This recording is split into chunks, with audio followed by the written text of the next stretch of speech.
Assalamualaikum warahmatullahi wabarakatuh. Yang terhormat Bapak Al-Muhdil Karim selaku dosen pengampu mata kuliah Perpustakaan dan Kearsipan Digital.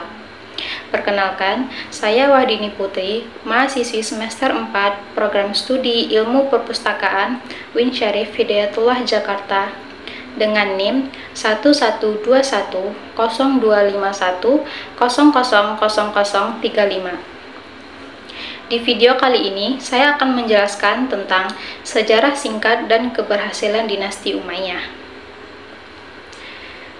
Dinasti Umayyah berdiri pada tahun 41 Hijriah atau 661 Masehi.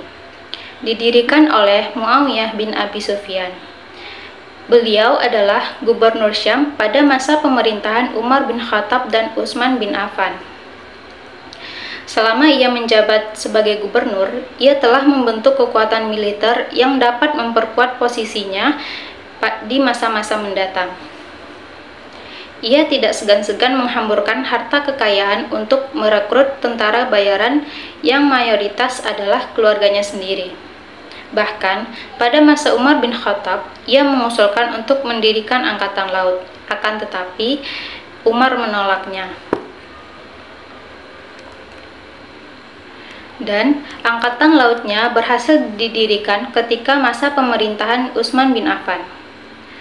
Dinasti Umayyah dinisbatkan kepada Muawiyah bin Abi Sufyan yang merupakan pendiri dinasti Umayyah dan juga khalifah pertama yang memindahkan ibu kota kekuasaan Islam dari Kufah ke Damaskus. Muawiyah berhasil mendirikan dinasti Umayyah bukan hanya dikarenakan kemenangan diplomasi di Perang Siffin dan terbunuhnya Khalifah Ali, melainkan sejak semula Gubernur Suriah itu memiliki basis rasional yang solid bagi landasan pembangunan politiknya di masa depan. Pertama adalah berupa dukungan yang kuat dari rakyat Suriah dan keluarga Bani Umayyah sendiri. Kedua, sebagai seorang administrator, Muawiyah sangat bijaksana dalam menempatkan para pembantunya pada jabatan-jabatan tinggi. 3 orang yang patut mendapat perhatian khusus yaitu Amru bin As, Mughirah bin Syu'bah, dan Ziyad bin Abihi. Ketiga pembantu Muawiyah merupakan politikus yang sangat mengagumkan di kalangan Muslim Arab.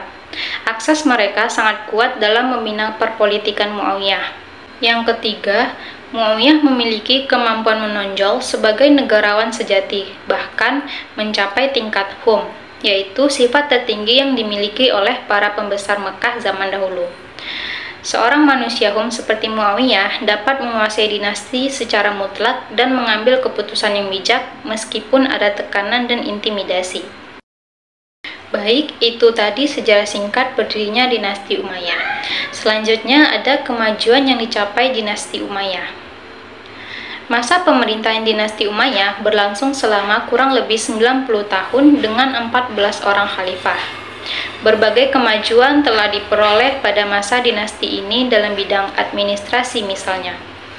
Telah terbentuk berbagai lembaga administrasi pemerintahan yang mendukung pimpinan dinasti Umayyah. Banyak terjadi kebijaksanaan yang dilakukan pada masa ini, diantaranya pemisahan kekuasaan, pembagian wilayah, bidang administrasi pemerintahan, organisasi keuangan, organisasi keteraturan, organisasi kehakiman, sosial dan budaya, bidang seni dan sastra, bidang seni rupa, dan bidang arsitektur. Di samping melakukan ekspansi teritorial, pemerintahan dinasti Umayyah juga menaruh perhatian dalam bidang pendidikan, memberikan dorongan yang kuat terhadap dunia pendidikan dengan menyediakan sarana dan prasarana. Hal ini dilakukan agar para ilmuwan, para seniman, dan para ulama mau melakukan pengembangan bidang ilmu yang dikuasainya, serta mampu melakukan kaderisasi ilmu.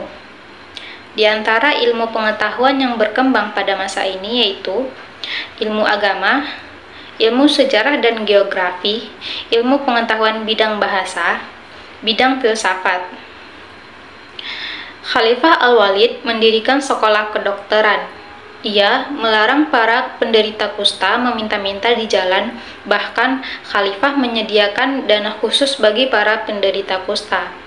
Pada masa ini, sudah ada jaminan untuk sosial bagi anak-anak yatim dan anak terlantar. Dengan demikian, ilmu pengetahuan merupakan suatu keahlian yang masuk pada bidang pemahaman dan pemikiran yang menyebarluaskan sistematika dalam penyusunannya. Golongan non-Arab sudah terbiasa dengan keahlian ini. Golongan ini disebut mawali, yaitu golongan yang berasal dari bangsa asing atau keturunannya.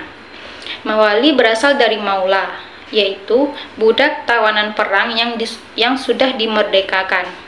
Dalam perkembangan selanjutnya, mawali diperuntukkan bagi bangsa non-Arab. Di samping keberhasilan tersebut, Bani Umayyah juga banyak berjasa dalam pembangunan berbagai bidang, baik politik maupun sosial kebudayaan. Dalam bidang politik, Bani Umayyah menyusun tata pemerintahan yang baik untuk memenuhi tuntutan perkembangan wilayah dan administrasi kenegaraan yang semakin kompleks. Selain mengangkat majelis penasihat sebagai pendamping, Khalifah Bani Umayyah dibantu oleh beberapa orang sekretaris untuk membantu pelaksanaan tugas. Yang pertama ada Khatib Ar-Rasail, yaitu sekretaris yang bertugas menyelenggarakan administrasi dan surat menyurat. Yang kedua ada Khatib Al-Kharaj, yaitu sekretaris yang bertugas menyelenggarakan penerimaan dan pengeluaran negara. Yang ketiga, Khatib Al-Jundi, yaitu sekretaris yang bertugas menyelenggarakan berbagai hal yang berkaitan dengan ketentaraan.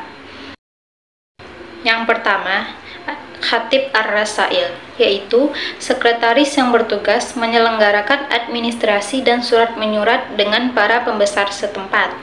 Yang kedua, Khatib Al-Kharaj, yaitu sekretaris yang bertugas menyelenggarakan penerimaan dan pengeluaran negara. Yang ketiga, Khatib Al-Jundi, yaitu sekretaris yang bertugas menyelenggarakan berbagai hal yang berkaitan dengan ketentaraan. Yang keempat, Khatib Al-Asyurtah, yaitu sekretaris yang bertugas menyelenggarakan pemeliharaan keamanan dan ketertiban umum. Yang kelima, Khatib Al-Qudat, yaitu sekretaris yang bertugas menyelenggarakan ketertiban hukum melalui badan-badan peradilan dan hakim setempat. Menurut Zurji Zaidan, beberapa kemajuan dalam bidang pengembangan ilmu pengetahuan ada beberapa. Yang pertama, pengembangan bahasa Arab. Para penguasa dinasti Umayyah telah menjadikan Islam sebagai daulah atau negara. Kemudian dikuatkannya dan dikembangkanlah bahasa Arab dalam wilayah kerajaan Islam. Upaya tersebut dilakukan dengan menjadikan bahasa Arab sebagai bahasa resmi dalam tata usaha negara dan pemerintahan, sehingga pembukuan dan surat menyurat harus menggunakan bahasa Arab, yang sebelumnya menggunakan bahasa Romawi atau bahasa Persia di daerah bekas jajahan mereka dan di Persia sendiri. Kedua, Marbat, kota pusat kegiatan ilmu. Dinasti Umayyah juga mendirikan sebuah kota kecil sebagai pusat kegiatan ilmu pengetahuan dan kebudayaan. Pusat kegiatan ilmu dan kebudayaan itu dinamakan Marbat, kota satelit, dan Damaskus.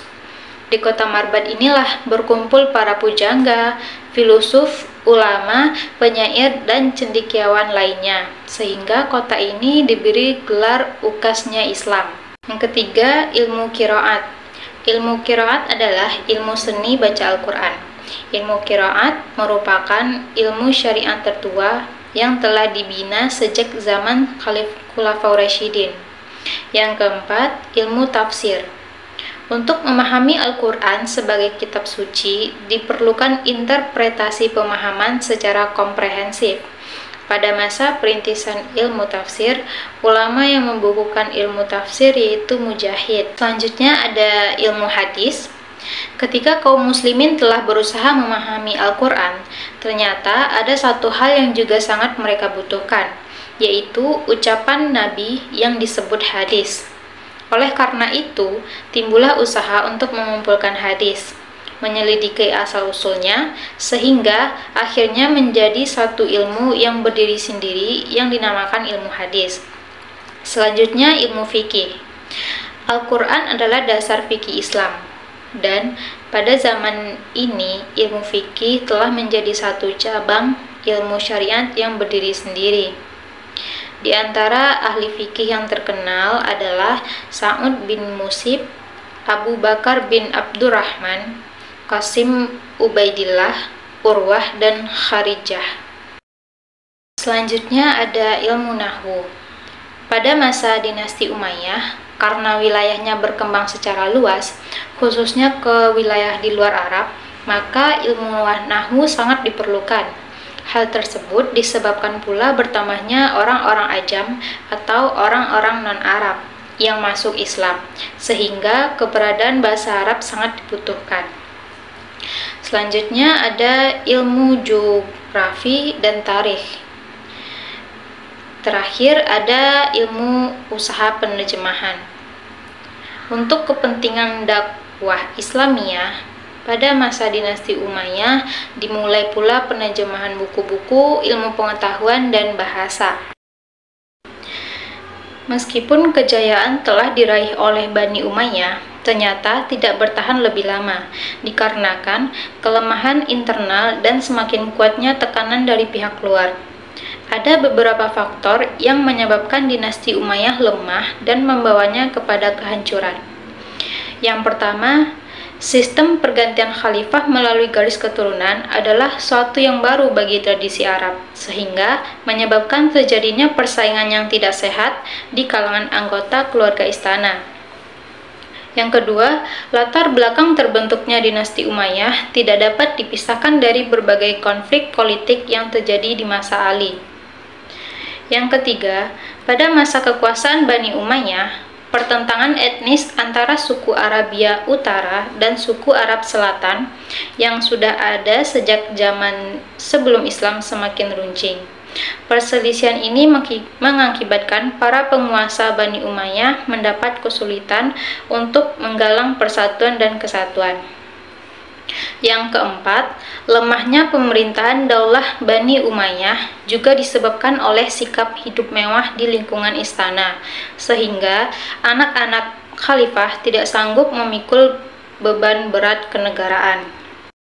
Yang kelima, penyebab langsung runtuhnya kekuasaan dinasti Umayyah adalah munculnya kekuatan baru yang dipelopori oleh keturunan Al-Abbas bin Abbas Muthalib. Gerakan ini mendapat dukungan penuh dari Bani Hashim dan golongan Syiah. Beberapa penyebab tersebut muncul dan menimpuk menjadi satu, sehingga akhirnya mengakibatkan keruntuhan dinasti Umayyah.